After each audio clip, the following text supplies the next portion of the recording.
Start. Hi everyone. Thank you for joining the fourth chapter of Journey to Star series. In this series, we provide you with an opportunity to get your doubts cleared directly from experts. We study together, we share knowledge, everything. And this is one of the kind where you decide the topic. So I'll come on to that after some time. So let me start with my introduction. My name is Dhruv Gupta.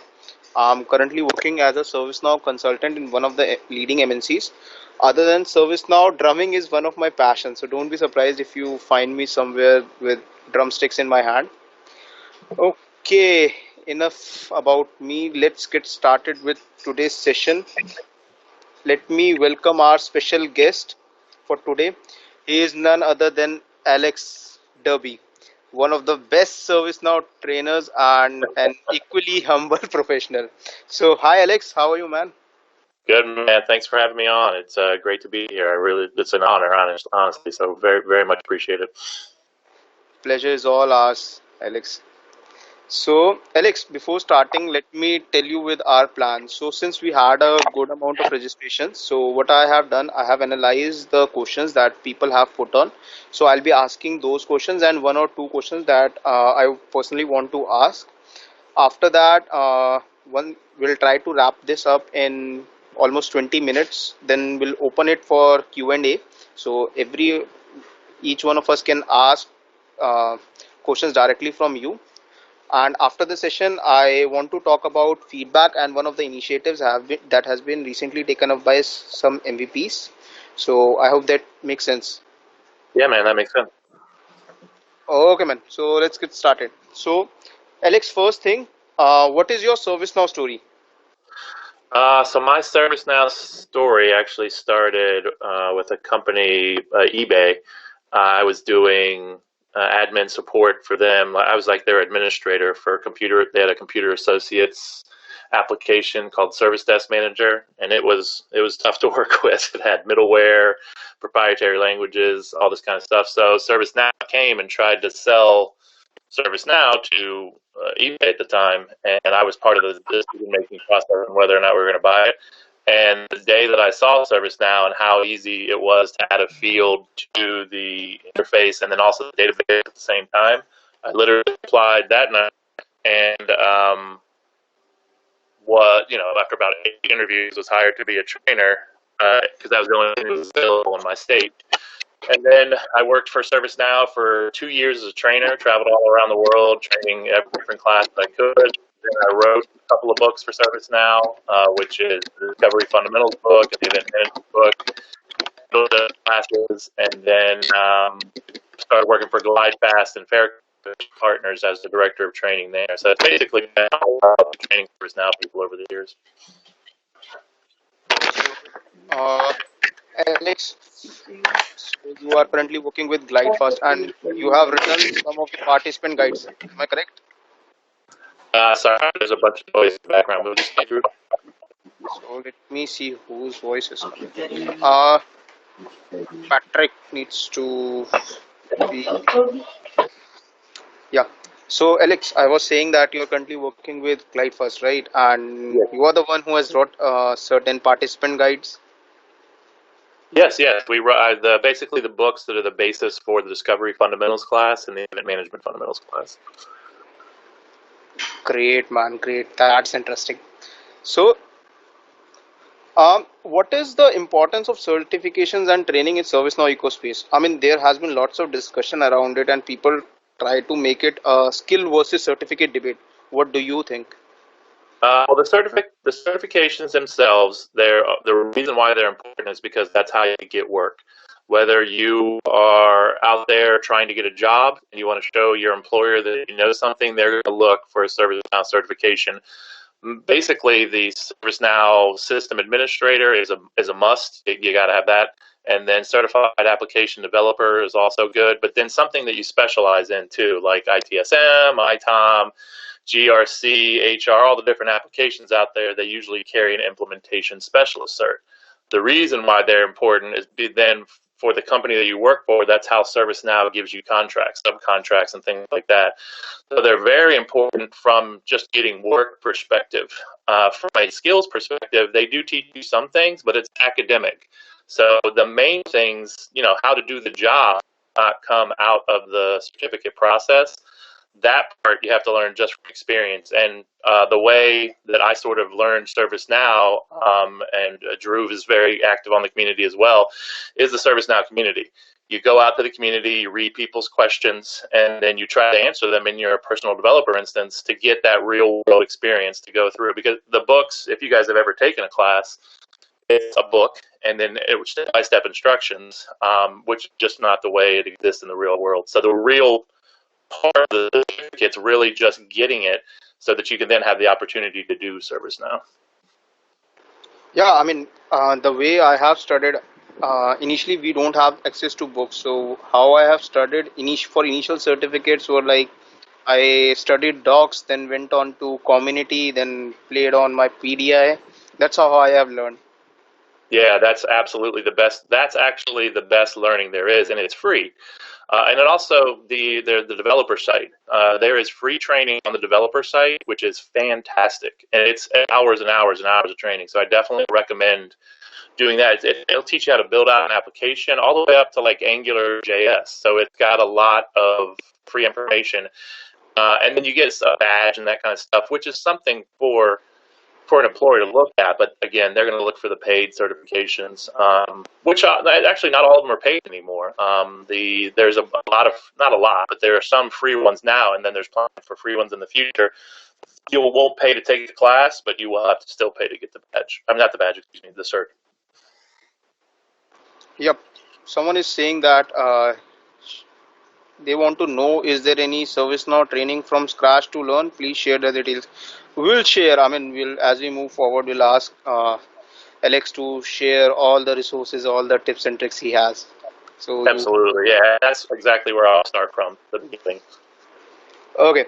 So next question, based on your experience, what should be the strategy to get maximum out of paid training? I mean, it's like 8 hours for 3 days. It's quite tiring. I mean, in one or Yeah, two trainings, even I have felt that let it be completed. I'll do it later on. So I what should agree, be the man. strategy? So the way that I do the training is a little bit different. First of all, most of your participants on here, all the trainings aren't in the right time zone. So you guys have few and far between of the actual trainings being offered in a time zone that makes you not up in the middle of the night. So some clients I've worked with over in your neck of the woods, we take the training and we split it up over way more days, like 5 days, and we'll do 2 to 3 hours in my morning, or I'm East Coast time in the U.S., guys. In my morning and your night, or the other way around, my night and your morning. But we'll only do 2 to 3 hours so that I go to sleep at a regular time and that you all aren't up in the middle of the night either. I don't know. Every single training I've given where ServiceNow does it, the 2 to 3 day, I'll have somebody from EMEA or APJ on, and it's like 3 o'clock in the morning for them. I feel terrible for those people that do that. But the best thing you can do for training is, first get the funding for the training, which is hard because it's expensive. Then take the training, read the book, do all the labs, then immediately start trying to meet requirements. The longer you wait after a given training, let's take GRC for example. You do the GRC training, you finish that, and then you don't do GRC again from weeks and months, it's all gone. You've lost all of your information. So you got to get in, start doing exactly what Drew said. Start going through the docs, trying to find requirements that you can meet without the step-by-step process, and just doing that over and over and over again and then get on the community. You're on the community, there's two things that are happening. You're seeing what is really happening in the real world, what are people struggling with, and I train everybody that goes through to ask questions on the community specifically for that reason. Then also, you get points. So as soon as you answer questions and start getting good at it, people will reward you by going, this answer was helpful, or this solved my problem, and you get points. And that's something you can absolutely show to an employer to say, hey, I have 500 points in the GRC community. That's for me more important than the certification, because you're using your brain to actually solve a problem, which is what the job is, right? The job's not going to be reading instructions. So my absolute best path is to make yourself known on the community immediately after the class. And then also through doing that, you're essentially learning more so that you'll do better on the cert when you take the time to take it. So application, you learn and then you apply what you've learned immediately, but you can keep that knowledge in your brain. And Alex, the only challenge that I personally face during the training is like completing the labs is fine, but somehow the instance gets wiped off in 3 or 4 days, right? It's only available Yeah. for the, so that's, you have to hurry a bit. So, so Yeah, you definitely do. And honestly, the what I've done in the past is I'll take if I didn't finish the labs, I will just capture everything I'm trying to do in an update set and then move it to my PDI so that I have it. Now, a lot of the ServiceNow instances are set up with some fake data. They'll load update sets onto it to where it's not the same as your PDI. You just kind of figure out what the differences are and move through it. That way, you're not in a complete hurry. And with classes like scripting and ServiceNow fundamental and sysadmin, those kind of things, that they're really easily done in a PDI. But you're right, yeah, the instance goes down 24 hours after, and then also because of that, the instances also come up 24 hours ahead of time. And very few trainers will, as soon as the instances come up for my students, I'll email everybody and say, hey, you can go ahead and get started on the labs the day before to give more time. And then when I offer private classes, which are, like a company comes to me and says, hey, can you do something? I'll give the labs for way longer. I think I would agree with you, Drew, 8 hours a day, even 2 days in a row of training, it does two things. It is too long to learn, so you don't learn it all, and you're taken out of your job for 2 days, whatever that may be, so you feel stressed because you're behind there. So I try to spread it out as much as possible there. But yeah, you're right. That's definitely a challenge. And the labs aren't as important as the book, right? Learning the book, because the test is going to be largely based on whatever book the voucher came with. And then, the actual job, being able to demonstrate that you can solve a problem in the given field that you're studying is huge too.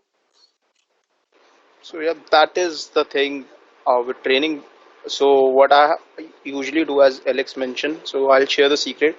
First thing that I get do on the instance itself, go on the update set list, go on the knowledge basis, take an excerpt out of it, and upload it on my PDI. That's the first thing before starting labs that I do, and then do the training. Focus on labs, then study it on weekends. That is the strategy that I personally follow. Yeah, that's a great strategy. And pay attention, one thing that I do when I take tests, pay attention to the things that are in bold in the book. Usually the person who writes the book is the same person who wrote the test to a certain degree, right, or at least approved the questions. So whatever they think is important enough to bold in the book, like highlight, that's probably going to be important enough to be on the exam.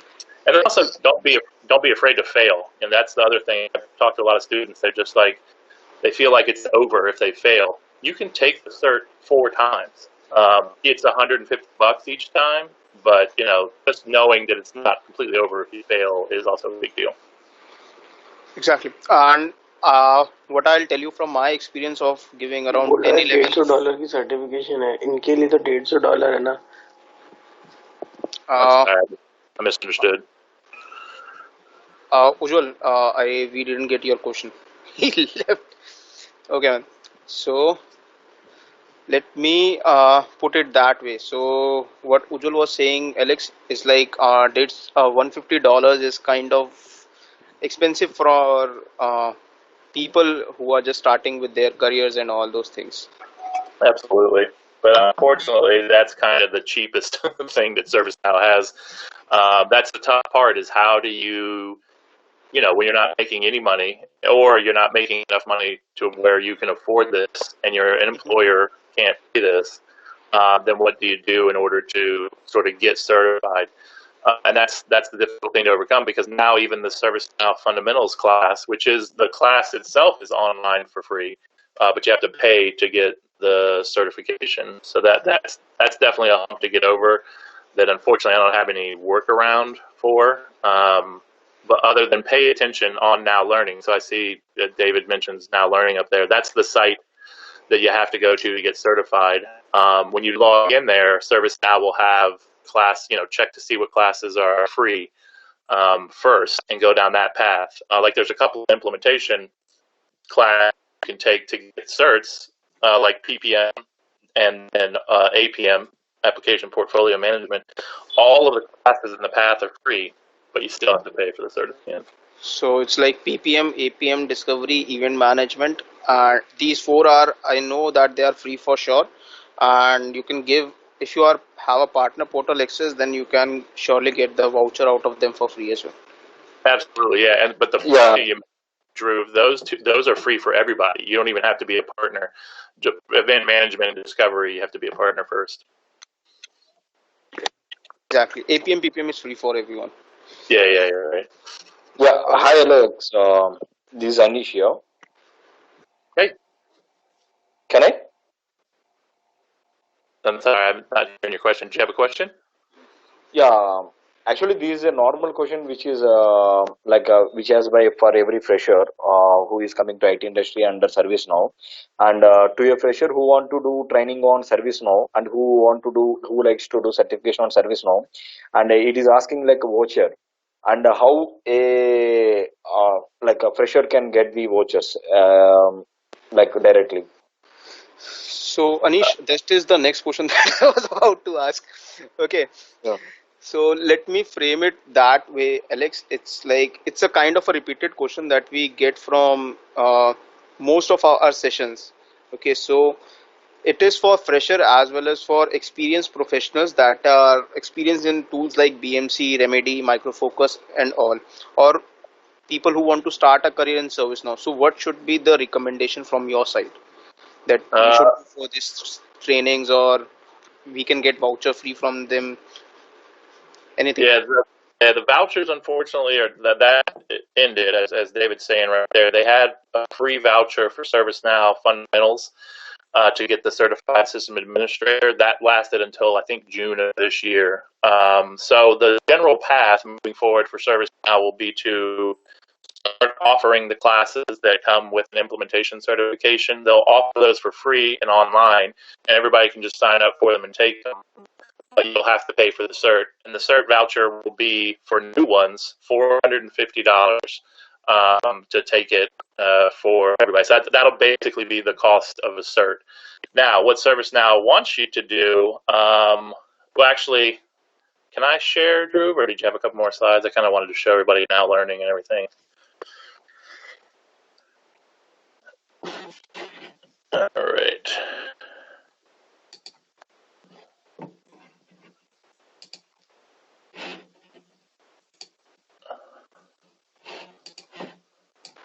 You can share, Alex, if you want. All right, cool. I'm sharing now. All right, so this is Now Learning. Now Learning is the place where you want to go to learn whatever it is you want to learn from ServiceNow in order to get certs and things like that. Now, the one thing that kind of gets left out of the whole process is learning how does a user use ServiceNow, right? So your job when you get it with a partner will be to design applications or implement applications that are already built that a worker, like somebody who gets assigned an incident, is going to work. So you have to understand how that works. And so ServiceNow, what I recommend from the very beginning is the very easy stuff. So on Now Learning, if you click Process User, these are all sort of from the perspective of the person working, like change management, how do you do approvals, really simple, easy stuff. But a lot of times, developers and implementation specialists ignore the real basic things, like how do I work a change request in ServiceNow? How do I work an incident? How do I work a problem? And I would still start off with those baseline apps, but just kind of go through here and take classes to figure out how, so you start thinking in the right process. This is how a user uses it. That's also good for those of you that are out there and have jobs and you have clients. You can give them this training, and it shows them for free how to do various things in ServiceNow, so that when they come to the point where they're working with you to develop something, they understand how ServiceNow works out of the box, and they're short, 30 minutes, an hour, 2 hours. But this is all new that ServiceNow is offering. So this process user, that's the license of ServiceNow. So I would definitely start with a few of those, but more on the side of those who already have jobs. Those are great for your clients in order to be able to do it. For those trying to get jobs, you need to get certified. So this button up here at the top shows all the different paths for it. So we'll click in there, and then we should come to what kind of job you want. You know, whether you want to be a sysadmin, an app developer, implementation specialist, an application specialist over here. This just means somebody who understands reporting. So if you want to do performance analytics, that kind of stuff. So that's what an app specialist is. And then pre-sales and sales. Now, of these jobs, these two are the most. Implementation specialist, application developer. If you get a sysadmin job starting off and you're new, that is perfect because you're usually not required to know a lot of deep level stuff in ServiceNow, and you can learn as you go. However, these jobs are few and far between because most of the time a company buys ServiceNow and they have one of their own become the system administrator. App developer and implementation specialist, that's what's hired all the time. That's what the partner community is. That's the jobs that are out there that you're going to try to get that there's a lot of, but they require a lot of knowledge. So for example, the application developer path here, we'll click into it, and it gives you a summary of, you know, what is expected of this. And then you have the path. This path down here is everything that ServiceNow wants you to take in order to be able to know what you're doing enough to take the cert. So ServiceNow fundamentals, then this, and you go through and do all. Now some of these are free, and some of these are not, like scripting and ServiceNow. These are 2 paid classes. Now, this one is the one that carries the cert. So you can go through all of these if you have the money and the time, but this one right here is the only one you have to take to get the certification voucher. So that's definitely key for those of you that are on your own. Right? You're out there. The last class in the path here is the one you need to take, and these are, you know, technically prerequisites, but they're not enforced. Right? So you can absolutely just take this class, get the voucher, and then if you can pass it, then you pass. It's not what ServiceNow recommends at all, but if you're tight on a budget and that's, you know, you have that money, then that's the one you need to take. And then you get the rest of these, you know, when you can. You want to figure that out and do them. But if your goal is to get a job, this is the only one that you need. And then make sure when you sign up, you'll have an exam preparation. And it's usually like a 5 or 10 minute video. It's not extremely helpful as far as passing the exam, but it is something that is useful, right, to give you a guideline to show you what the questions look like. And then you certify and register for the exam right here once you get the voucher. And the vouchers show up, well, they show up on Now Learning. There's a thing called My Vouchers right after you take this test. Right after you take this class. Now this takes you to what's called Web Assessor. And Web Assessor, and that I saw a couple of questions in the chat, you can take this online now because all, you know, COVID, everything's kind of closed down. What you need is an external webcam, right? So another purchase. You get one of those, and then this tester has to be able to see your eyes, your monitor, and your hands on the keyboard. And there was a question about network problems. If you have a network problem, it will shut down and you have to reschedule. So network problems really do mess up things, especially if you go completely out. If it's just slow, it's not like an active session. You'll submit the question and move on. But as long as you don't completely go out, you should be fine. And then what will happen is if you wear glasses, the assessor would ask you to hold the glasses up to the camera so they can make sure they're not magic glasses or something. And then you go through and take tests. I just did one of these 2 weeks ago, and it worked out fine. You only need one external camera, but it can't be the camera from your computer because they have to be able to see your hands, which of course they can't do. So that is Now Learning, and that's where you go. Always click the Get Certified button. That's the latest sort of thing from ServiceNow.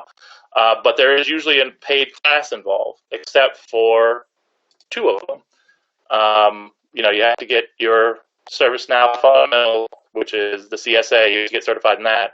But PPM, and this is the one that's probably the most popular for implementation-wise. Let's see, where is the cert path? There you go.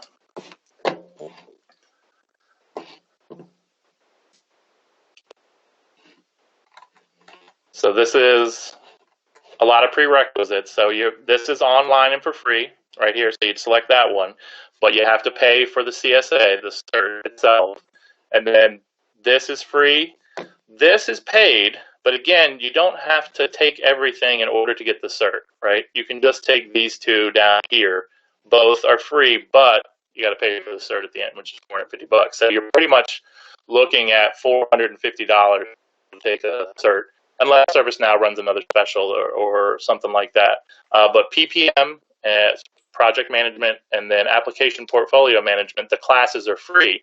And over the next 2 years or so, ServiceNow will be putting most of the classes that you need to take in order to get certified online and for free, and you'll really just be paying the $450. So you guys are in a good position because over the next couple of years, it won't cost as much there. Now, a couple of shortcuts.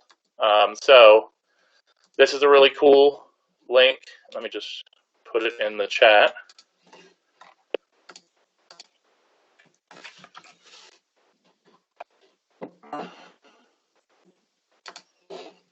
There we go.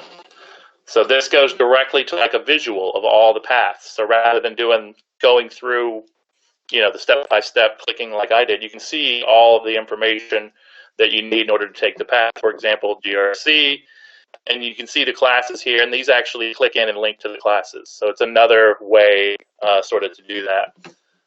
Then you have this direct link, which goes right to all of the certs. So you can literally click in and see the blueprint for all the certs and what's required in order to do them. So let me slide that in. And then each one of these that you click on, like Discovery, and Discovery is I actually wrote this exam here, and you'll see the recommendations that they have in order to be able to take it. But this right here, that is the class that carries the cert. That's the only one technically that you need to take in order to get the voucher. Now, of course, ServiceNow is going to recommend all of this education, everything down here. So you generally want to be aware of that. But, if you're on a budget, that's the class that you pay for and you take the cert. So these are all the blueprints, which is what describes what you need to know for each given cert and takes you immediately to what is the most important one. Again, that's going to be right here. That's going to be the one that gives you the voucher. Then, this is awesome. This is a shortcut to the live classes. So you can go directly to a class that you need to take without going through all the steps on Now Learning. Oh, perfect. Thank you, Patrick. And it says Partner Portal there, but it's available for everybody. And I use this all the time, and it has all the classes. So the shortest way possible, to get certs is here. You open up and see Discovery Fundamentals is what I need. Come here, find Discovery Fundamentals, and then you have all the available sessions in a super orderly, easy way to look at what you want rather than, it's linked. You guys, if you've been on Now Learning before, you got to click through a couple things. You got to learn how to navigate, find what you're searching for. So this drop-down menu, that's all the ServiceNow classes, just super quick. And then you click on this link, and then you can buy it that way. And this is the same link that you'll eventually end up on from Now Learning, too. So cool couple of shortcuts there. Web Assessor we already talked about. Oh, Web Assessor. So when you're in Web Assessor, after you sign up for an exam, make sure you go to Edit Profile. There's a button all the way down here at the bottom. Certification, Verification, Portal, Opt-in. Yes, and save. What that does is then interacts with the database behind the scenes for this. This is what potential employers look at to make sure that you have the certification that you're talking about. So make sure you do that because it's your advertising, right? That's you taking it. So for example, when I come in here and enter my name, I can remember how to spell my name. There we go. We hit search. I don't want to log in again.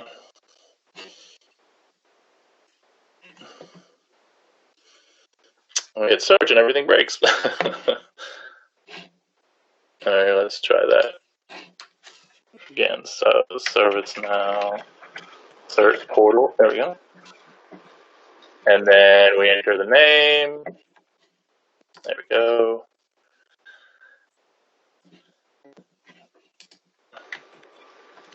Alex, I guess to access this, we don't require partner portal access, right? It's just a Yeah, verification. exactly. And it's meant for employers. So you always want to check, once you've done that the next day, make sure your name's here because literally this is free. And now everybody can see what you can do, what you've passed. It also includes micro certification. So a lot of people feel like a micro certification isn't that big of a deal because it's not one of the mainline certs, but it shows up here. So then they're all free, completely free. Test is free, everything's free. So when you're going through, if you don't have the money for a class to take like one of the bigger certs, these still show up.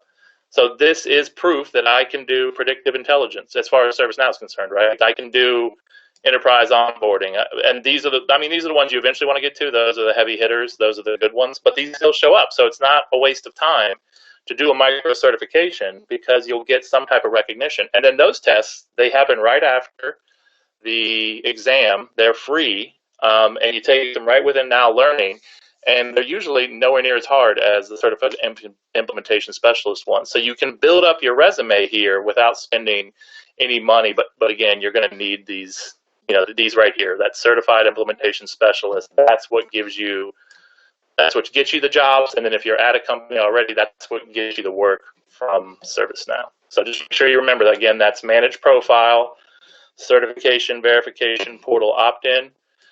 Then you have your profile. So once you get rolling with Now Learning, I'll go back home, you can manage your profile over here to also show off those micro certifications and everything you've completed in ServiceNow. There's 315 classes, 275 of them are free. You click Manage Profile, and then you can show your featured achievements so that you can have something in your LinkedIn or your resume or whatever, like I have here.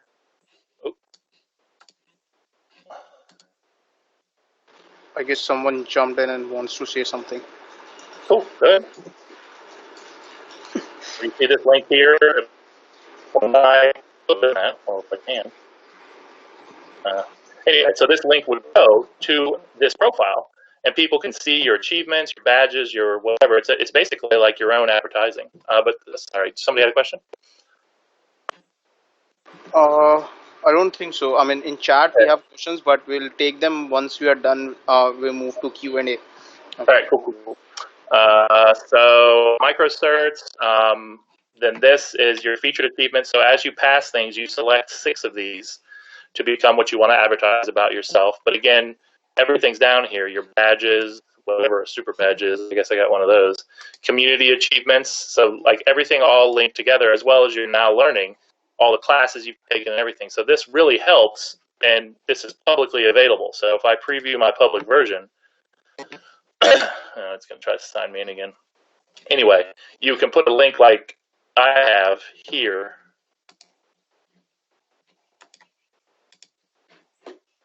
which will show your experience, and that's publicly available, completely provided by ServiceNow. So once you get logged in and you're actively using Now Learning, just click that Manage Profile button and get everything set up, and get your link to where you can show off what you've learned, right? And include those in your profile, include those on LinkedIn, include those in any resumes that you send out, which then brings me to LinkedIn and the community, right? Participating on LinkedIn, being friends with me and Dhruv and anybody else out there, and following what's going on, the words that are being used. Dhruv is awesome, posts free stuff up all the time. I think he must work 200 hours a week or something, man. I don't know what you do. But he's out there. There's a ton of other people. There's the Duke. Definitely Robert Fedoric, excuse me, guys. Known as the Duke. Find him on LinkedIn, follow him, and then sign up for his email. He has an email service where he sends out emails. He tells the truth about how to get jobs and things like that. He's just an awesome guy. But LinkedIn, have your profile up to date. That's the first place that people go when you're looking for jobs. And then have a link to your ServiceNow, contributions, what you've done on the community, and then what you've done for training. And micro certs, there's a ton of them out there, and it's completely free to do. And then, of course, the community, which I lost somewhere around here. So there's one thing I want to highlight, as Alex mentioned in first of our sessions of Journey to Stars. We created a list of things that you should follow that has everything like blogs from Jace, links for Robert's mail list, everything. So I'll share that link in the chat. Let me just search for it. I'll share that thing. So let me just give me a second. I'll share that link in the chat. No problem. And Yeah, I'll just cover one more thing, and then we'll go to questions. The last thing I want to cover is now create. So once you actually get your certs and you get certified, and then you're looking for a job, this is literally project plans that ServiceNow has designed in order for you to be able to implement your first implementation, like to do your first project. So, for example, we'll search for a success pack. This is called Now Create, and you'll be a Now Creator once you get into the ecosystem. That's sort of what's being called. But for example, your product suite is ITSM, and I want to do incident management. Then you have all of these different things you can click, but what they are behind the scenes is literally the project plan. So if you watch a little video to learn about it, but when you click into it, look at this. So I definitely recommend, like, this is from the experts on how to implement something. So it gives you the template on what you're supposed to do, and then you can pick and choose which ones you want. But each one of these is a little project plan, a little something, and then the super cool thing, you can export it into ServiceNow tag. Like, it could be a project in ServiceNow that you can use, or you can do a CSV or put it in Microsoft project. So I definitely recommend this Now Create, even for interviewing for a job. Right, go through and make sure you understand all the different pieces. You understand what architecture and technical governance means, what PP project and program management, how to do it, and that sort of thing. And it is excellent because it's super detailed. You click into something and you get an explanation of what it is down here below. So that is definitely what I recommend, especially for the real world. Like, everything else is preparing you for that, but once you get in and you have to actually do the job, then your first step is, well, what do I do now? So that's what this is. Anyway, that's my last. So those are all the shortcuts, everything that I've learned over the years in ServiceNow as well. And I guess now, Drew, you want to switch to questions? Yep. Just one thing before we move to question on Now Create, you have the best document that I like other than project plan is the process guides. Okay, so you can process guides are nothing but like a kind of architecture document. So you can study about incident management, anything, and that is written in simple layman language. So it's amazing if you want to check that out. Okay, so let me quickly share my screen. Let me know once it's visible. So next question that we have, and we get it in the chat as well, that is regarding the changes that ServiceNow has brought in ServiceNow certification program, like introduction of delta fees, or the reduction in the cost of certifications. I know we have talked them about a lot, but if you want to highlight some of the pointers there. Sorry, you cut out for me a little bit there, Drew. What was the first part of it? First part of it was like delta fees, right? Oh, okay. So, I mean, Yeah, there had been lots of changes. So, if you want to highlight any of them. yeah, no problem at all. So the Delta, the basic what the Delta is. So for any of the mainline certifications, which are the Certified Implementation Specialist, there's all of those, and then the Certified System Administrator, and then the Certified Application Developer. They're all charges to get certified, and then every release you have to take a 10-question open book, open internet, open whatever you want. It's not Proctor. You don't have to go through WebAssessor. And basically, it's the release notes. So IRADs come out new for each app, for each cert that you have. you have to take a delta to make sure you know the new stuff that's came out. That happens 90. You have 90 days after general availability. So after the release of ServiceNow, like Paris, that's coming up. If you had gotten certified in Orlando, then you have to take this delta test. Which again, and most of the time, I just Google, what's on there, and you find it in the release notes. So it's not meant to stump you. It's meant to just make sure you're up to date with your knowledge. But starting with Paris, it's $200 a person to be in the program. So no matter how many certs you have, whether it's 100, you pay $200 and you stay in the program, and that's a year. So $200 a year to stay in the program moving forward. If you work for a partner, then that's half. So, and then hopefully the partner pays for it, not you. But that's going to be a huge thing that happens with Paris. It's the first time that they're doing it. But again, you have to have the certification first. And so if any of you all are in the process right now of being certified, I would wait until Paris comes out, the Paris certifications. It is usually about 2 weeks after the general availability that all the exams get switched to Paris. And then therefore you're taking the cert, because it's going to be, Drew might know more than me, it's going to be in a month or two that Paris comes out. So you might as well hold on and save yourself $200. Okay, so one thing, Alex over here. So from Paris release, if someone is giving exam in Paris release, so he's not required to pay that $100 or $200 at least for Paris release, right? Exactly. Yep. Because it'll be the first time you've taken it. But if you're already paying for one, like if you already have to pay the $200 for, like, say you have the CSA, and you're going after the CIS ITSM, you're going to pay the $200 anyway. So it only would matter if this is your very first exam that you're taking. I would definitely wait till Paris to save yourself $200. And what Weber has asked, if we miss Delta exam, how to renew certification? That, You yeah, that you can't. is You got to take it all over again. So if you miss the certification, which is 90 days after general availability, if you let that pass, then you have to take the whole cert all over again, which is another $450. Or it could literally be the cost of the whole class, like GRC implementation. That class costs $1,700. You'd have to pay the $1,700 again. So it is very important to stay in the path for that. And then this is the first time that ServiceNow is going to have you pay to be in the Delta program. So remember, that's going to be new. So hopefully, I honestly don't know what's going to happen. It seems like they're moving forward with it, but definitely don't miss your deltas because the penalty is too high. 90 days for 5-6 questions. I guess we can definitely go for it. It's a long time to prepare for 6 questions. It can be up to 10. It can be up to 10.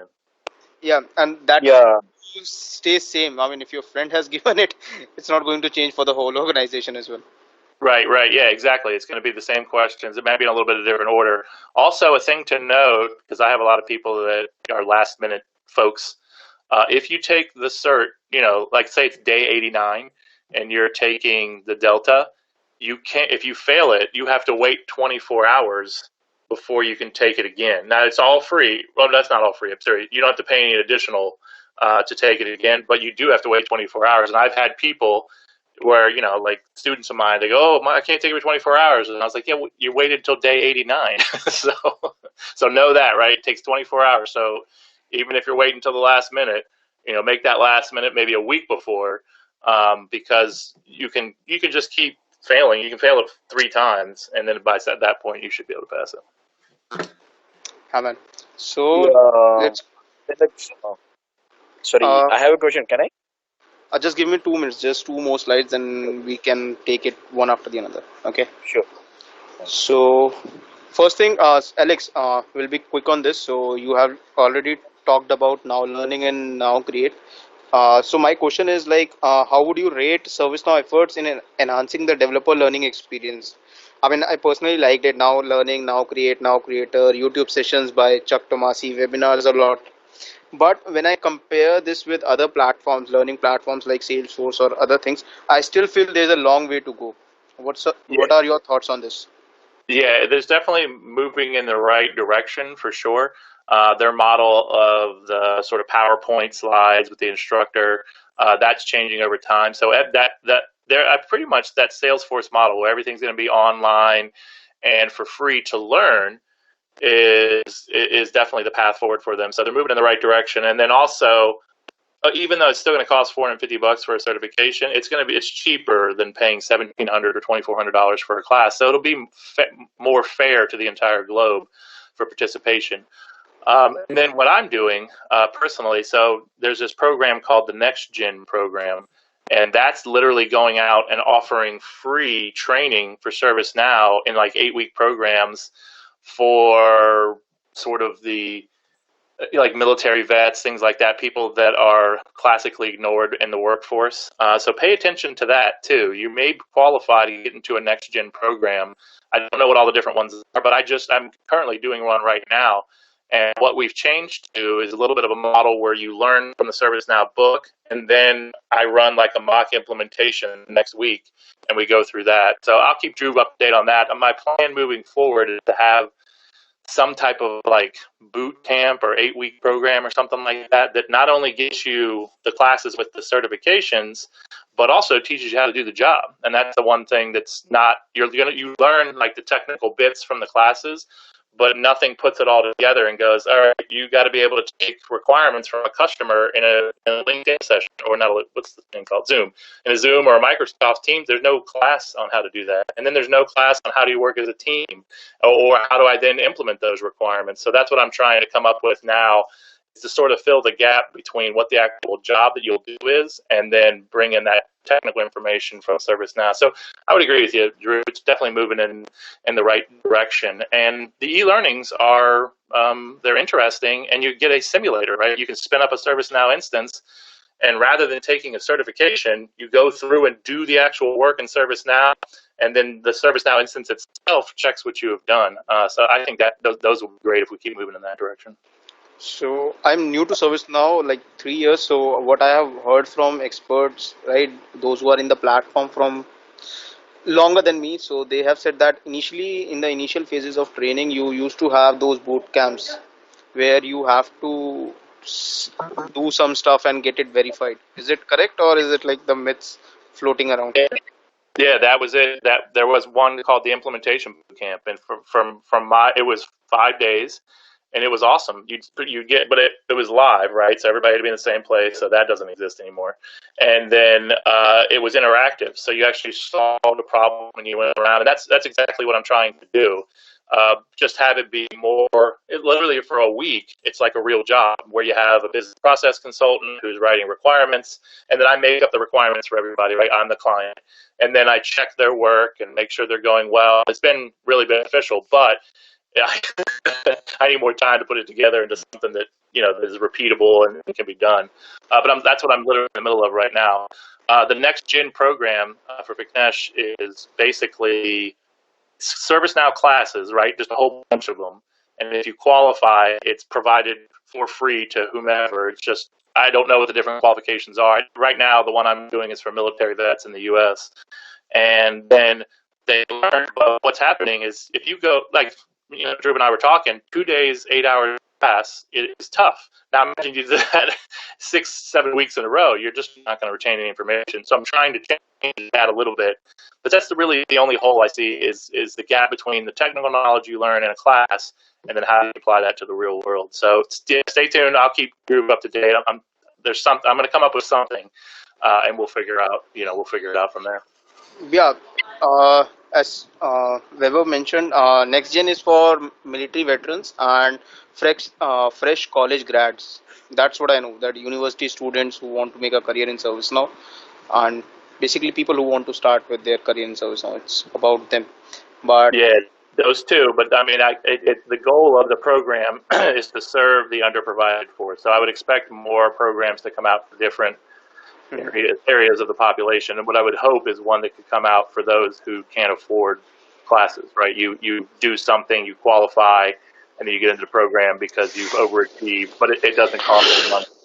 But you're right, that doesn't exist yet. I would stay tuned though, for sure. Next Gen is it's provided by ServiceNow to provide free training. So at some point, hopefully, those that are in need can qualify. yeah, exactly. So Although you have already answered, but any other change that you would like to have other than boot camp in service not training methodology? Yeah, other than sort of the the mock simulation of an implementation, I would love that things were free. That's I would love it if everybody on this call could go learn ServiceNow, get signed up, get qualified, and do that without any money. And that's the part that next gen is going to provide, but it's just not available right now to everybody. Like you said, it's college kids who are coming out, and it's part of a partnership with whatever college they're in, and then also the military vets, which is what I'm doing right now. But I would expect that program to expand more and more because it's in ServiceNow's best interest, right, to get people to be hireable. There's a huge need for developers all of the time, and it's just filling those roles and putting those in. So that's what I hope will happen for the methodology. But as far as they're moving in that direction, right? Things are going to get cheaper and things are going to be online. So you can do them at your own pace. So you don't have to be in class radar and you don't have to be up in the middle of the night. So all the wider availability is the change I would like to see, I think, Drew. And one thing that I would like to suggest, if you are in connect with so ServiceNow professionals, that can we have a concept of like gurus or leaders on location basis, right? I mean, in Salesforce we have, right, trail leaders or rangers kind of thing, that they are allowed to organize meetups, they are allowed to answer questions. So suppose if I'm in Delhi location, so if I'm leading the board, then I can correlate lots of stuff. So that is one thing that we can have. Yeah, that would be great too. Okay, so that was great. I'm done with my question. Now, before opening the session for Q&A, I have one request to make from all the participants over here. So there is an initiative taken up by few MVPs.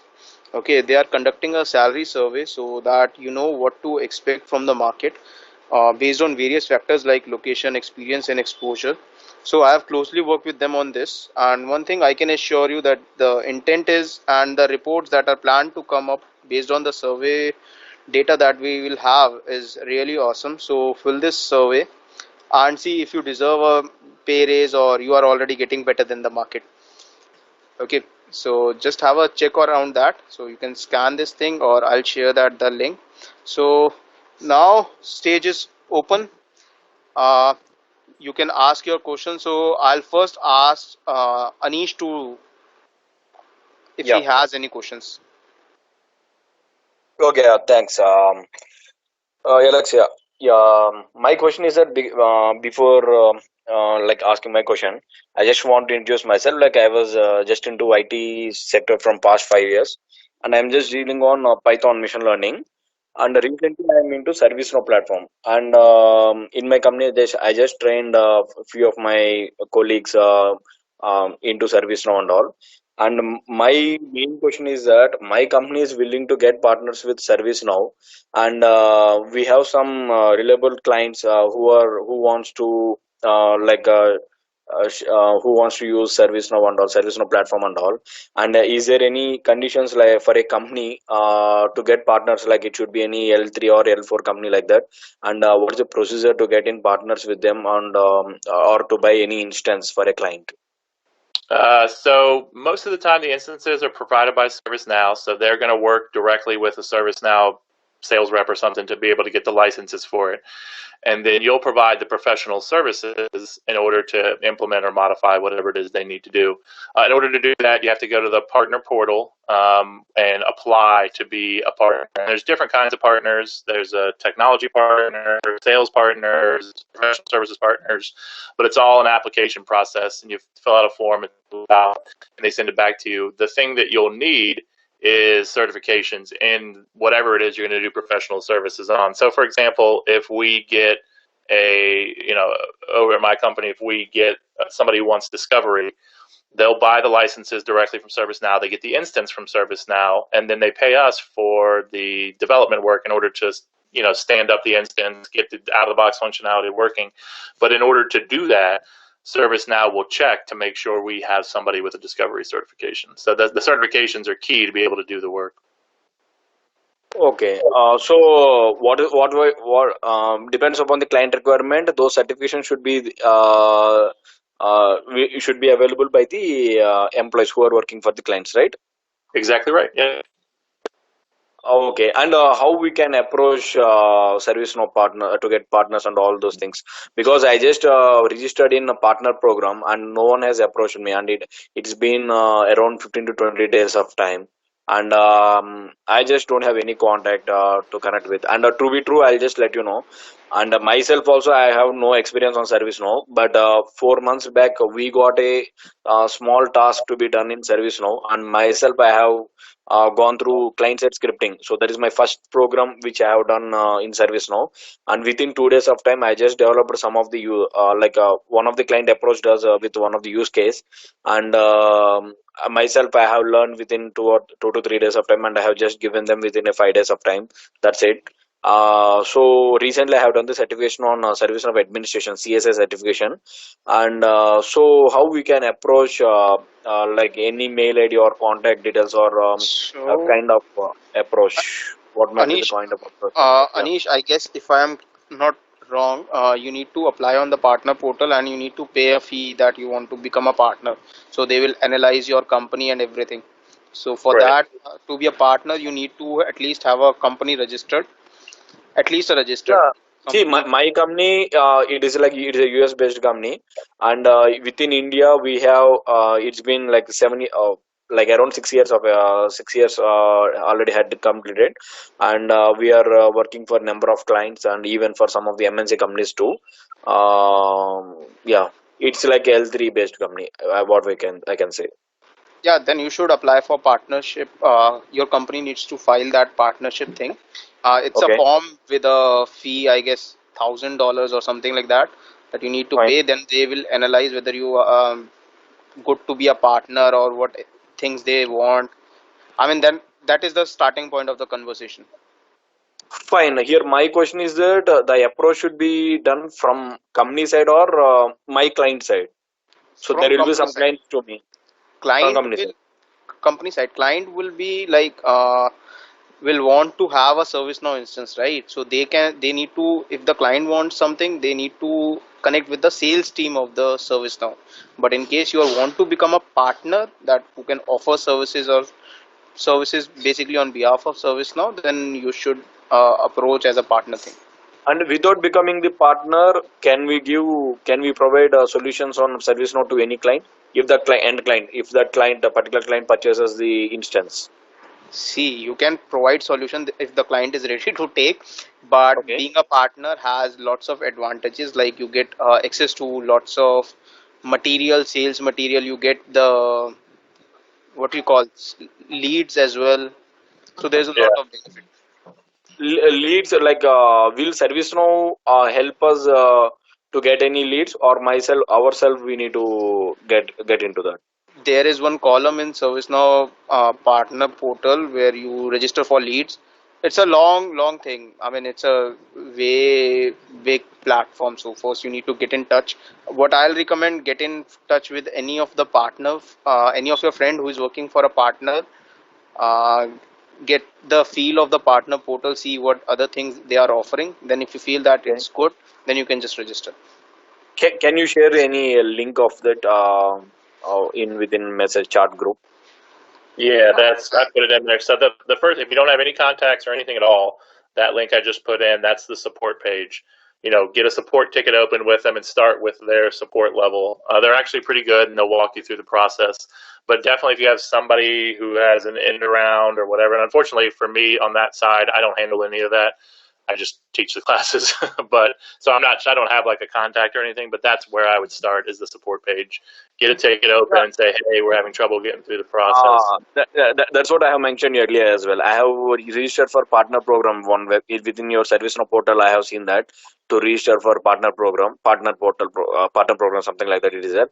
I Mhm. registered to that, and it's been 15 around more than 15 days of time, and no one has responded back to me. So that's what I'm just asking you guys. Yeah, you just got to keep hitting them, keep going back to the ticket and saying, "Hey, I still need help. I still need help." It'll eventually get to you. It does take a long time, especially even for me when I need training support. They handle a lot of issues. So just make sure you remind them, to get to, "Hey, it's been 15 days," and then post it, and then hopefully some because they do have a support team, so somebody's seeing it. Okay. And one more last question, please.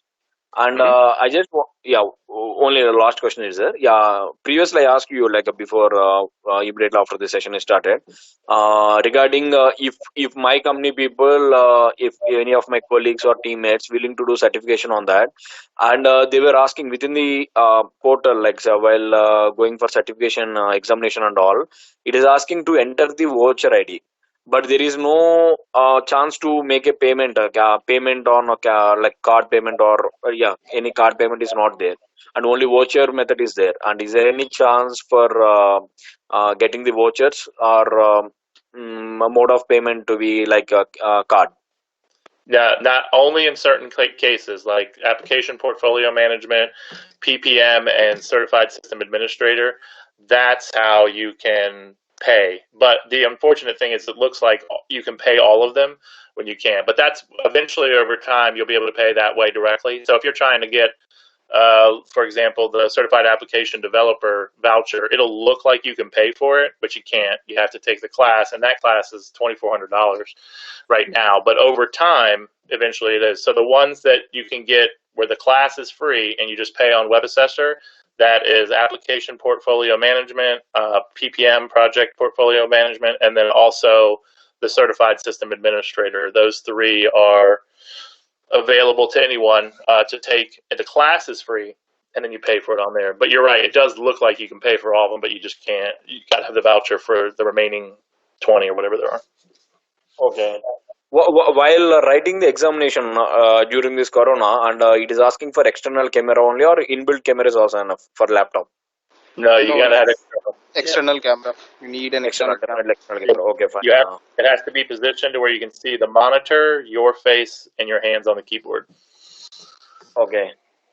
Thanks, Alex, for clearing my questions, and thank you, team, and all. And Alex, if it is fine to you, I'll just get in touch with you through LinkedIn. Absolutely, yeah.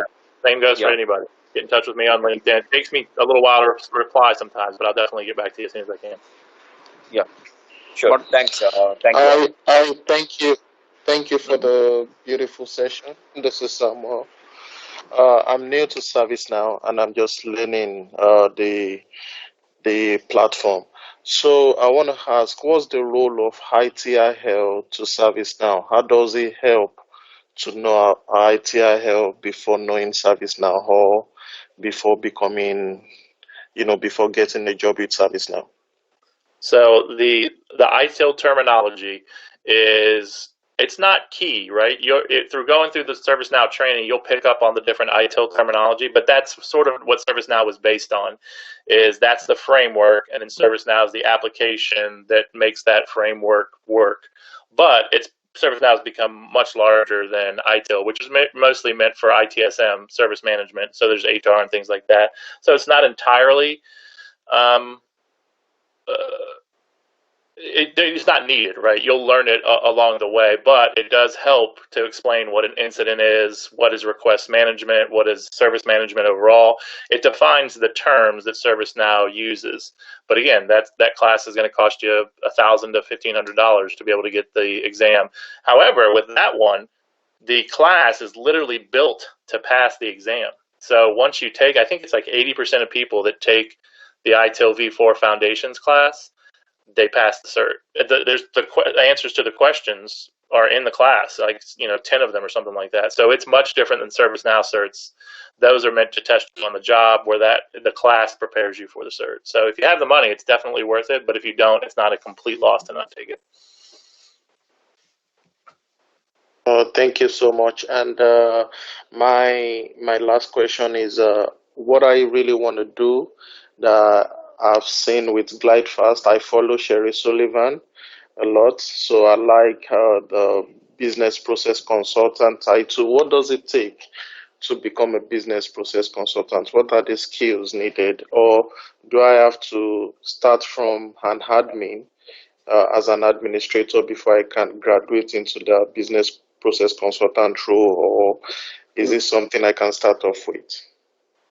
That one's a tougher one to do because there's just fewer of the BPCs. And a BPC, so you have wide knowledge about ServiceNow and you have deep knowledge about ServiceNow.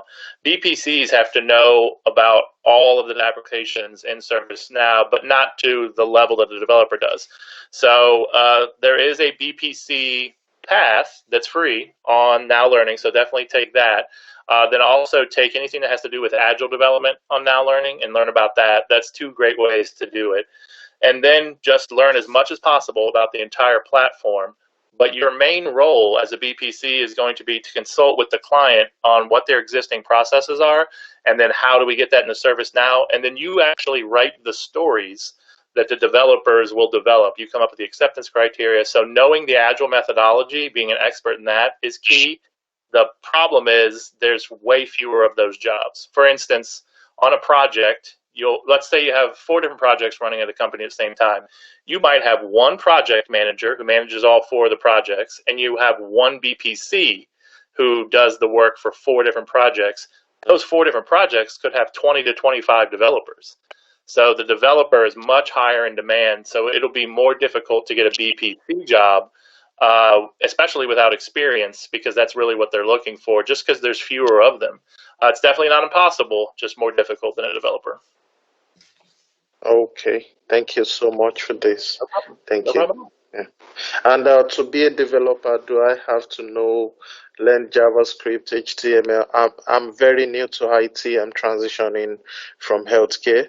So is it a requirement to know that, or No, before one gets? that's the good side, is that they're generally not that involved. I mean, you learn it over time and you work together as a team, but you'll do simple things in ServiceNow like load data into a table. But that's the difference, right, between a BPC and a developer. If you know those things, the HTML, and you learn CSS, and you learn the service portal, and you learn JavaScript and AngularJS and React or whatever you want to do, then you're a developer. And then there's just way more jobs out there for that, because they're the ones actually doing the work. So it takes more of them. So you don't have to learn those things to be a BPC. You learn them a little bit over time. But again, the BPC job, there's just fewer of them. So that's kind of the tough thing there. You don't have to learn as much coding or any coding, but it's hard to get a job just because there's so few of them. I have a quick Thank you so much. No problem. Yeah. So next one is Pritesh. David, I'll just take your question after Pritesh one. Hey Dhruv, hey Alex, thank you guys for this session. So my question is, when I click on the link for Now Create, it takes me to the page where it says it's only available to partners and customers. I'm neither of them. I'm an individual. Do I have an access to that? I don't know. I've never checked that. It's pretty new. Let me try. I got a login. Now Create is for not only for partners. Personal we can use. I'm using it from my personal Gmail account. Oh, Yeah, cool. how do That's what I was going to check. I mean, Dhruv, can you walk me through later on, or maybe can you share a screen, because it's taking us to the page where it says it's available to partner or customers. There is a link underneath the partners section on the lab. It says for self-registration, click here. Just let me know once you are able to see my screen. Yes, I can see your screen. Okay, I'll just log in for you.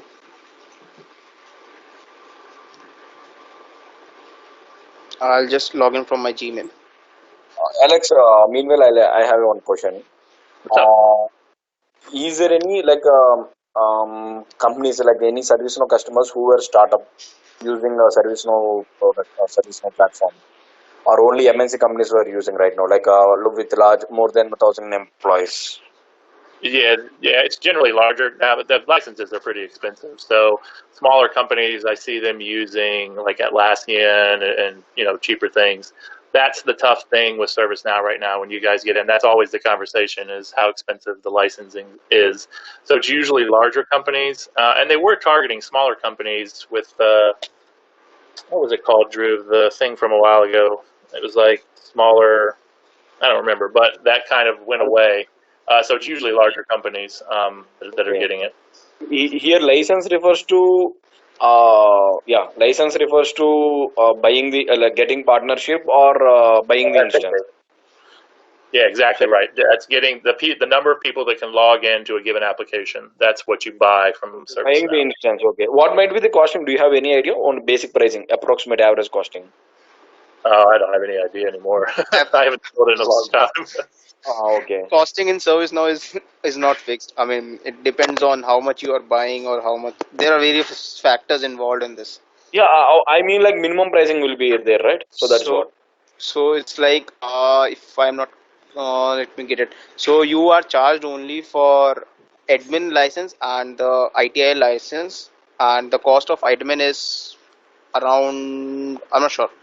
That is Yeah. quite different. I mean, I have worked for many clients. Everyone has a different thing, but users are free. I mean, user licenses are free.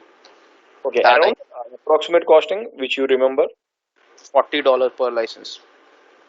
$40. Okay, I it's don't remember it all for sure. Yeah, and definitely what David's saying there. It's forty highly dollars per user for a user, right? If I'm not wrong. ITL person. ITL, I guess. Users are free. I mean, the people, end users are free. You can have n number of users, Okay. but that license model changes with everything. I mean, Okay, for $40 per day or per per, month? per year, per user, Per year only, right? Okay, fine, good. per year, per user. Okay, fine, yeah, Okay, so yeah. if you're done, Farhan, if you want to ask anything. Yeah, hi Alex. I just wanted to ask you about the rules that you had mentioned in your slides, implementation and the developer and things like that. But I've seen jobs, for example, GRC developer, and so I wanted to ask you, do you need to know coding to be a GRC developer? And secondly, I know RSA Archer, they don't require you to know any kind of coding. So where is the service now heading in terms of, because I know they advertise that you don't need to, like, it's low coding or no coding. But Yeah. what's the future hold? So what's gonna be for ServiceNow future? I mean, GRC future. So the future for ServiceNow will basically be the flow designer, which is supposed to be low code, no code, but that it will take at no point in the next 5 or years will you be able to be a developer without coding experience. Even mostly because the push forward for ServiceNow is to hook up with other applications, right? So you want to do this integration with Slack, or you want to do an integration with Outlook, or whatever it is. You have to understand some kind of coding to be able to do that. So ServiceNow is definitely moving in that direction. So like you'll be able to be an administrator and do a lot of more things that you won't need coding for.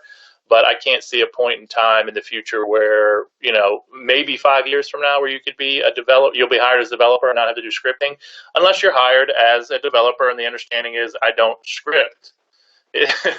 True. And that is absolutely a push that you should have. Even if you're a scripter, you should always design your applications or whatever you're doing for a customer with as least scripting as possible. So at some point in the future, I think that could happen. And it could actually happen right now, but a lot of the times when you're getting hired, you're going to have a technical interview, and there's going to be a scripting. You have to do some type of scripting demonstration when you're looking for that, unless you get a junior role, which is exactly what I'm trying to figure out with companies: is how can we hire people at a lower pay that are just starting out, that don't have scripting experience, but they've got 4 to 6 weeks or 8 weeks of ServiceNow experience, and they're learning and they're willing to learn, taking them on and then having a senior developer that they're paired with to be able to, get more people in the ecosystem, basically. But yeah, at this point, I think it'd be pretty difficult to get a straight developer, not junior, without scripting. But they also kind of emphasize that it's better to use ServiceNow product out of the box instead of basically modifying it. And also they're doing like lot of evolution has been going on in their products every 6 months. So I would assume that you really don't need to know any coding, because that's exactly what they want you to do, basically not to touch their system by modifying it. So Farhan, Absolutely. I'll tell you, I have been implementing GRC recently. Okay, so it has been like 2.5 months, and in the initial phase we try to stay out of the box, but important is to understand what out of box comes. I mean, what features basically service now provides with every release, and you need to interact with client and tell them this is what. And as long as scripting is concerned, I haven't written a script in last around 1.5 months for GRC, but recently I have to write one. So it's like rare thing that you have to write a script, but you have to at some point. So it's better to have an understanding of that.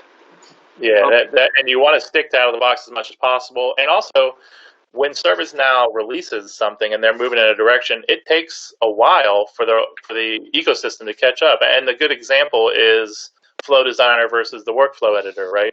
There's a lot of people who've been in ServiceNow for a decade that understand the Workflow Editor up and down.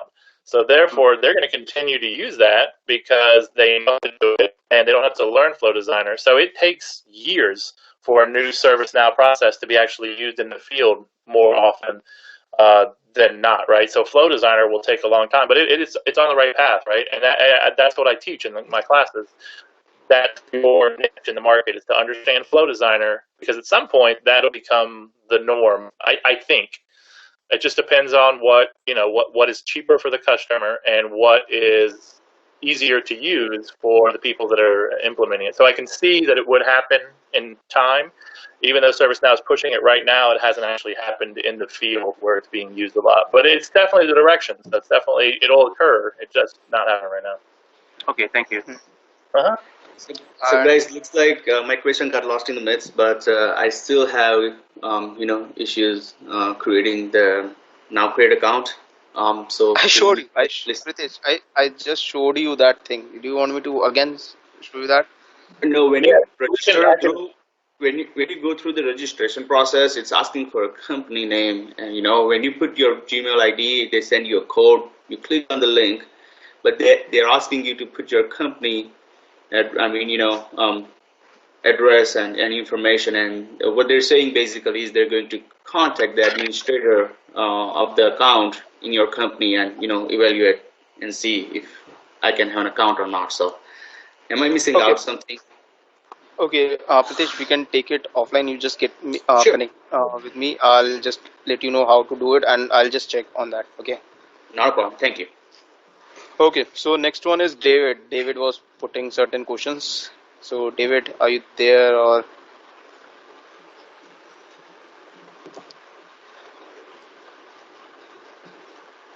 David? I guess David has left. So next one is Ravi. Ravi has raised his hand.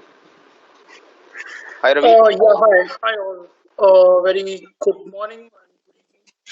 So, my question is regarding the ServiceNow Architect program. I know, there is one program going on, but when I heard the price, and I think that price is not competent for the usual developer. So, is there any way we can, get in the line and we can learn by doing things and we can be an architect? No, not And right what now. are the process we should follow? So right It's a now dream that for program, everyone.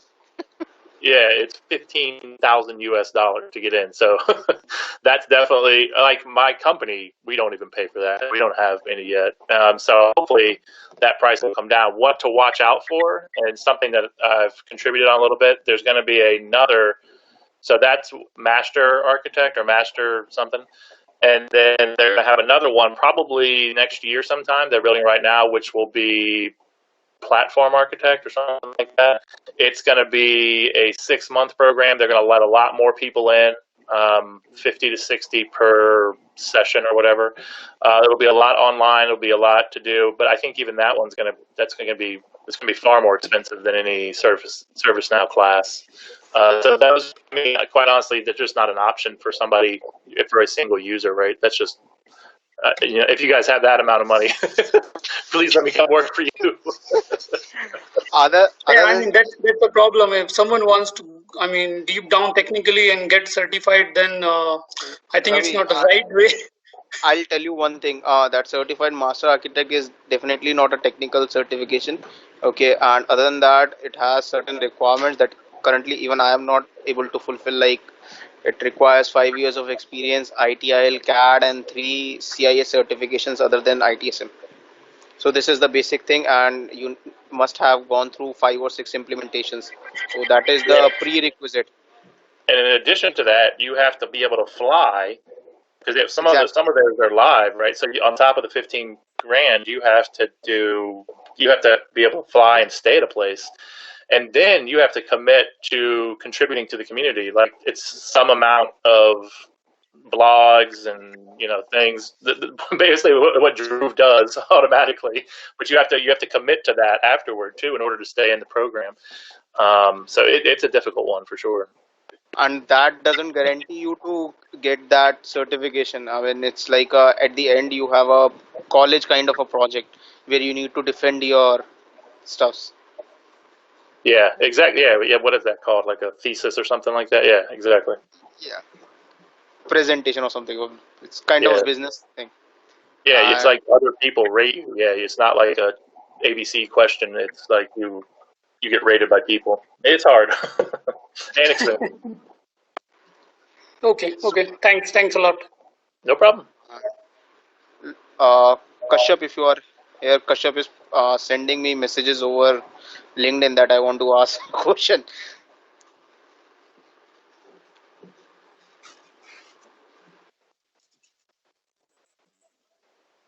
Kashyap, are you there? I think he's speaking on mute or something like that. Yeah, so sorry. One question again. So I was going to ask, what's the okay, I see GRC and I see vulnerability response a lot of job boards now. Is it okay for someone that is just starting after the fundamental? Is it a good way to go that and one can easily get something, a job with that, either secure in any of the security module? Yeah, that's a really good field to go into right now. That's in very high demand, but it usually requires also some type of security knowledge, outside of ServiceNow. For that's security operations and vulnerability response. Those two are in the security field. GRC is a different one, and if I was to pick one that was easier, I would say GRC because you can kind of learn that through the process of learning ServiceNow. And both of those are popular. But security operations, that's if you understand and know that and can get certified in it, that's probably the highest class. I mean, do you disagree, Drew? Like, I think that's the most wanted thing out there right now. Exactly, and GRC is the easiest one as well. I mean, it's the concept that then you can handle it anyway. And for one thing that even I am planning to have a series on GRC as well, and so it will be out soon. So I'll be giving sessions on GRC. Okay, basically based on my experience, I'm not a certified trainer, not a even a certified person in GRC, but based on my experience, I'll share that knowledge. So you need to watch out for that. Okay, thank you so much, Alex and Jove. Appreciate. No problem. Yeah, you guys definitely you all should be following Drove. He puts out a lot of information really quickly, and it's free. You got to pay for me most of the time, unfortunately. Okay, so Vaibhav, your question. Yeah, first of all, thanks for such an informative session. And my question is, as a business analyst, what certification a person should have? If someone is working as a business analyst into ServiceNow domain, and how you see the BA role going forward? So a business analyst mostly going to handle reporting, I think. So there's kind of two different business analysts in my view. There's the one who's more of a business process consultant. They're literally analyzing the business and telling the customer this is what you need to do with ServiceNow to meet your needs. And then there's the business analyst who's more from a BI perspective, like a reporting perspective. So business process consultant type of people, there's the business process consultant path that's on ServiceNow. You can take that. But fewer jobs. If you're a business analyst, like on a reporting standpoint, there's more jobs from that perspective. You would be an application specialist. So go to Now Learning and take the application specialist path. You're basically going to learn about performance analytics and then sort of out of the box reporting, but mostly performance analytics. That's sort of the BI interface for ServiceNow. Does that make sense? Is that kind of it's one of those two directions usually for an analyst? Yeah, right, got it. So business process. Basically, even if you are starting your path in ServiceNow domain, I'll highly recommend at least you should have admin level of knowledge. Not that deep, but at least an idea what's the platform capabilities are. So if you go on YouTube, you will have a session on this. I have pasted that link in the chat as well earlier. So in that session, we had with us Chuck Tomasi. We had lots of questions like this. I'm business process consultant. I have been into 5 years of development. What should be my path? So we have discussed it in quite good detail. So if you want, you can just have a look on that. Yeah, sure. Okay, fine. So anyone having, okay, Farhan has one more question. Farhan, I will say that it should be your last question, man. And if any of you guys have more questions, always reach out. I'm active on LinkedIn. We're quite popular today, Drew. Yeah, man. There's a long list of community members that are quite active on LinkedIn and community. I mean, it's a really good community to be a part of. Quite It active, is. quite good, Yeah, and quite. I mean to celebrate Drew a little bit and Tomasi and all these guys, they're really concerned with the level of expertise in the community and that everybody's participating and that the community is getting better as a whole. And that's my concern too. Anytime that you have now, I also have to make a little money from learning too. But the ecosystem getting better is the ultimate goal from all of these guys, including Drew and Chuck Tomasi. That's really that's unselfishly what they're doing. So it's pretty great. So Uh, Farhan, yeah, yeah, Drew gave you permission for one more. Farhan, are you there or you have left?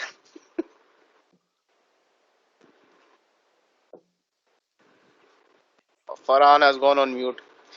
Okay. So anyone have any questions? Then let us know because we are already one and a Okay. half hour. Okay, Farhan is back. I'm Okay, back. cool. Yeah. So yeah, I just wanted to say that. So you mentioned about security and GRC field being hot these days. So how much salary a person should be expecting? Because I've done my CSSP, I've done my CISA, and how much person should be? I've done the SecOps certification as well, both of them, SIR and VR. And Uh, are you having trouble finding a job? Like that should be I enough to have, get you a job. yeah, because I do have experience for about 10 months, and then so I'm kind of looking for another job. Oh, okay, yeah. I mean, honestly, that should be plenty. I mean, those are good stats. So Mhm. I'll keep my eye out for you, man. There's got to be somebody who wants that kind of experience for sure. Oh, okay, because I did send you a LinkedIn request to connect, so Oh, hopefully. cool. Yeah, I haven't looked at LinkedIn since we've been on here, but I'll look and take a look. Okay. Cool. cool, man. So Farhan, you can get in touch with Alex, and just to highlight one factor that ServiceNow GRC is super awesome. ServiceNow SecOps tools are super awesome, and if you are trying to make a career in that, that is the best field, best umbrella I would say in ServiceNow ecospace to be a part of at the moment. I am not sure with the future, but at the moment GRC is the best. GRC. Actually, yeah, what I was gonna say, I'm sorry, I really, really love GRC. I've been studying on my own, and the VRM part is really something I really enjoy it. So I know I'm gonna be having a future in the GRC space. Yeah, Yeah, man. it's popular now. It's Yeah. I'm involved with two different projects, because I'll design training for the clients, but it's because it applies to so much within a company. Everything is needs to be governed, so it's becoming more and more popular. So that's definitely a good decision. Yep. And if you want to make a career in ITBM space like project portfolio management or anything, so you can get in touch with Robert Frederick, and we also had a session with him. So in that he discussed about how to start in ITBM, what should be your practice way. So you can just go on there and search for those things. So what I'll do, I'll just quickly uh, put on the link of YouTube channel, okay, so that you can search for that. Copy, just give me a second, let me put on that in chat. So here's the link. So anyone who wants to follow me on YouTube, this is the channel. We will have these series over there as well. Okay, enough of marketing. Anyone with any other question? Yes, Dhruv. Am I audible? Yeah. Yes. Yeah, Ranganaiki here. Actually, I have a question regarding this fee applied on this Delta exams. I gave my admin exam through my Gmail account, whereas this can be linked through our company partner portal account, right? If they are paying my like Delta account, Delta related exam fee, then from where this Delta exam can be given? Is this from here, or I have to give it again to the partner portal's email account, No, no. the admin So, exam, and again I have to start it so from a. what you need to do first, go on WebSSR, edit profile. You need to update your company's email over there. Okay, and make sure you have access to partner portal. Then Delta exams can be given on Now Learning itself. Now Learning page. When you will log into Now Learning through your partner portal email. Suppose mine is dhruv.gupta@cognizant.com. So when I Mm-hmm, log in on Now Learning, I'll get the mm-hmm. Delta exams whenever they are out. So I just need to, don't go to anywhere. It's like open book, open place, anything. You can give it at your comfort. Okay, it's not like something we have to give through the one where we have given the exam. It's like anywhere we can give once it got registered with our partner portals certifications, right? Yeah. Delta exams are like open book exams. You can definitely open docs in in one tab and exam in another tab. So you can just do that. So it's the Oh, motive of Delta exam is to give you the knowledge about the latest features that are coming up. So yes, yes, yes. And I have another query. Recently, I just registered to this Discovery Fundamentals of Self-Paced program, and the the instance whatever they have given, it got expired. How to reactivate that? You can't. first, Yeah, you can't do that because that's 2 weeks and it gets terminated and it doesn't exist anymore. So those exactly. training instances that get spun up, they are available for 2 weeks, and then when they shut down, they nobody can bring them back up. Maybe Amazon, but there's no all the data's gone and everything, so you have to do it within that 2 week period. And the unfortunate thing about the ITOM classes is that you got to have a mid server, so it's hard to Why? do. Yes, Sorry, go why? ahead. Because I'm asking this query, it's not like something we can complete within 2 weeks or something like that. If we are if we are already in another projects, and there may No, be days where we can apply our knowledge and all, right? that So is that what I'll say. It's a fault on your part because 15 days are more than enough. Even if you go for discovery training, you get it for only 3 or 4 days. Right, 15 days is quite it's a not. It's nearly 12 days, I think. I got it no. for 12 days, but it got expired. So Yeah, I just mean, want. ServiceNow pays for this instances. I mean, these are all Amazon infrastructure. Although you are getting it for free, but ServiceNow at the backend is paying for this. Yeah, they're So not in the ServiceNow data center, so they pay whatever, like 20 cents an hour or something like that for them to be up. So they cut them off because they can't just have them up all the time. Yeah. exactly. What I'll recommend, log in through your partner portal or any other account. Get it that through that way, because from the Yeah, same account you won't be able to get it. That yeah, is for that's a good sure. idea. That's a good Even idea. it's like self on demand courses. Why? Because for partners, on demand courses are like free. So this discovery and all are free until like last month, I think June, July, something like that. So I got this discovery thing so that I can learn, but it got expired. Just want to get confirmation. Okay. Yeah. I would do exactly what Drew said. Just sign up in a different account from your Gmail or something like that, and then do it again from there. So you get just so you can learn it again. But it should show completed in your Now Learning path that you did it, and you should get a cert Mm-hmm. voucher even though you didn't complete all the labs. So you should be fine from that perspective. Okay. And from And I learning have pers- yes, yes. and Go ahead. Sorry. okay, so if you want to do it, what I have done is one of my friend missed that.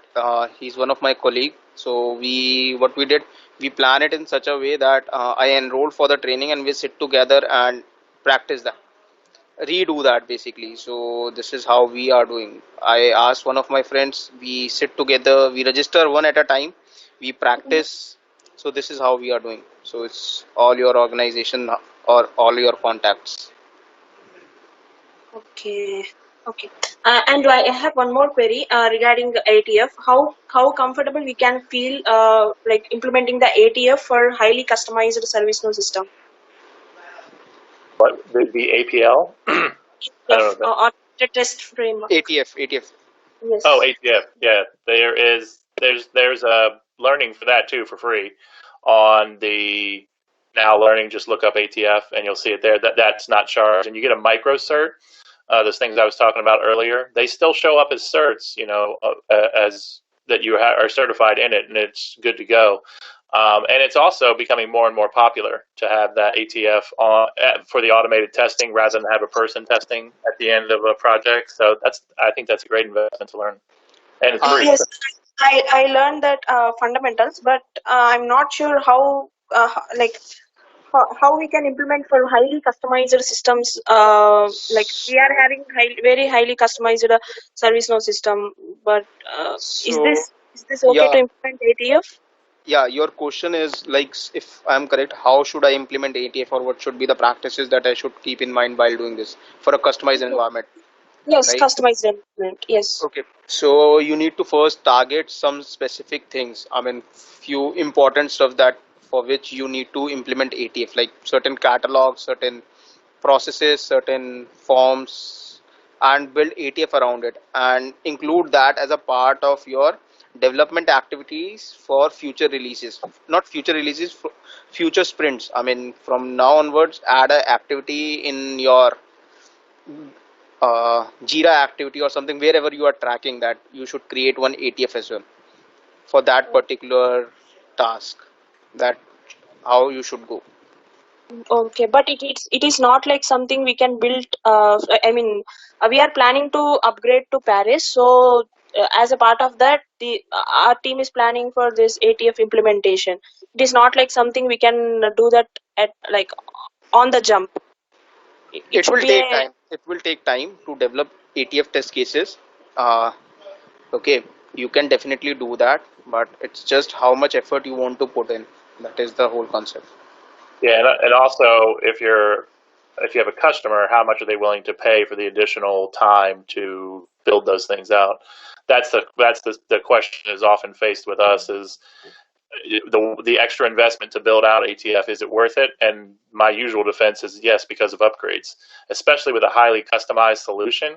Once you upgrade, you're going to have more problems than you think you're going to have. So therefore, if you have automatic testing in place, you can at least find those problems much easier. So the big sell for us anyway is always, if you have ATF now and you build it out, then you can use it for the 2 releases this year, right? And that usually is what pushes people over the edge to say, okay, that makes sense.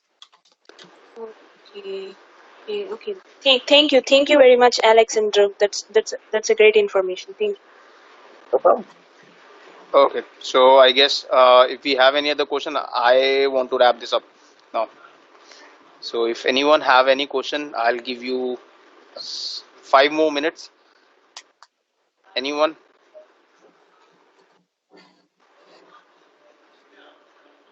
And I guess no one has any question now. Weber, you have raised a hand, so do you have any question, or is just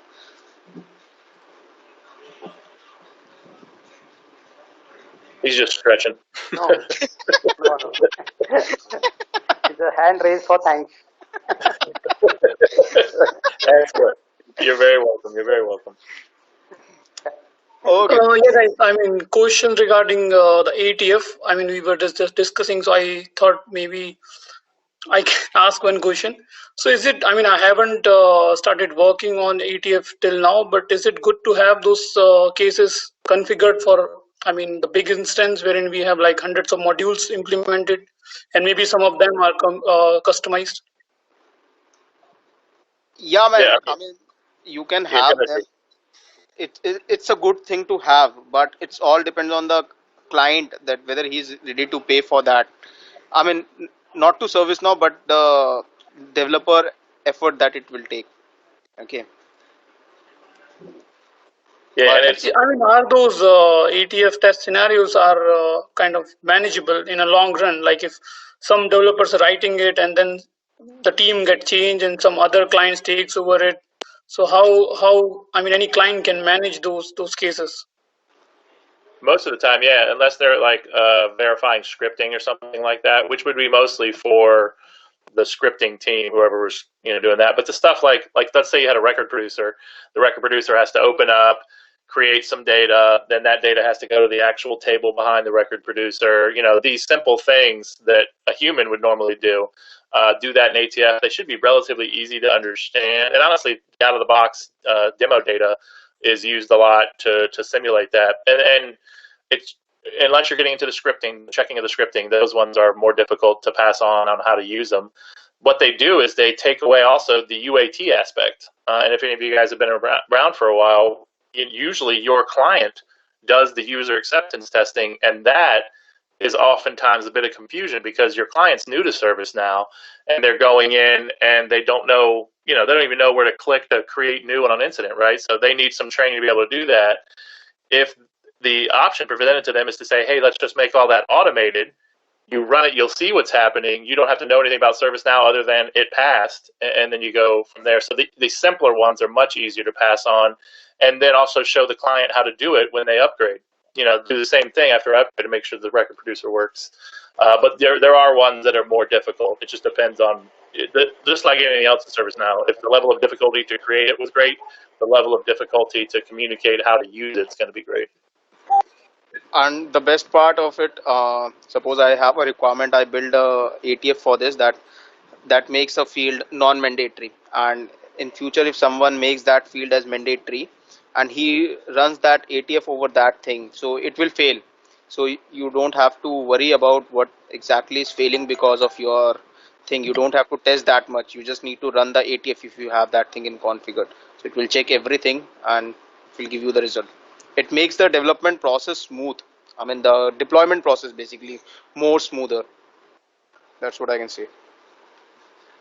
The only thing is about the efforts which developer will put in to write the test scenarios. Test case scenarios won't take much effort. I mean, if you are working on a story that has a effort of 3-4 days, the ATF will take not more than 2 hours. Yeah, I mean it doesn't take that much longer because no matter what, you're going to test it, right? So you're either writing down steps for somebody else to do, like log in, open this, do that, and it's a person doing it. So instead of doing those steps, you just do those in ServiceNow. So it's maybe twice as long, but then you use it forever. So it's definitely a great feature. Okay. Thanks a lot. Mm-hmm. Okay, fine. I won't be taking any more questions now. So thank you everyone. Thank you for joining, and special thanks to Alex. So it was very No nice problem. to talk with you. And I'll tell you one thing. I just messaged Alex once, and he was like, "Okay, I'm on for it." Yeah, and it was an honor to be invited. Like these things are so cool because of your mentality to help everybody. So it's one of those things that's not like work, you know what I mean? It's like a feel good. It feels good to do it. So I appreciate the offer, and it was an honor to join you. So Thank you so honor. much, Alex. True. No problem. No problem at all, guys. Thank you very much. Bye. Have a great All day. right, have a good one. Thanks. Bye. Bye.